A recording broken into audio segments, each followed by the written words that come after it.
So let's go back to the year 400, when Christianity had recently been proclaimed as the official religion of the empire.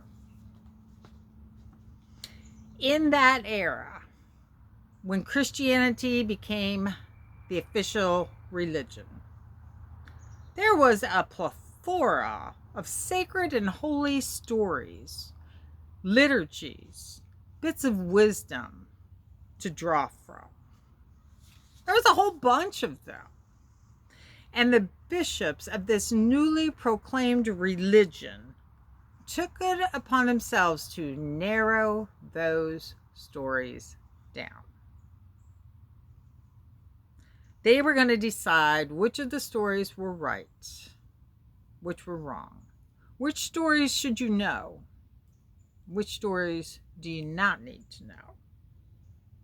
They were going to decide whose understanding of Jesus, whose spiritual practices, whose prayers and letters were right, whose were wrong.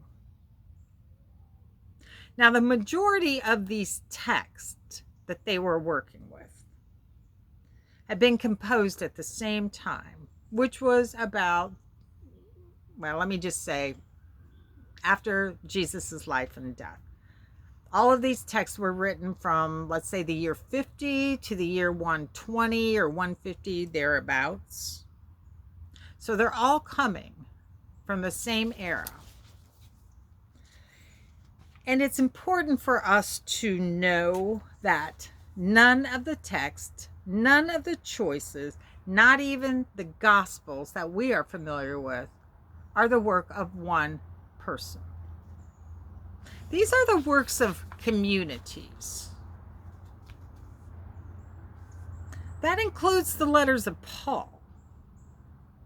Paul would have never written those letters if there wasn't a community somewhere asking questions, seeking direction. And that's important. It's important for us to remember that the stories we read and the prayers and the liturgies and the different understandings of Jesus and the questions, these are all experiences that were shared by communities. And communities who maybe did have a leader who was named Matthew, Mark, Luke, John. Maybe even a leader named Mary.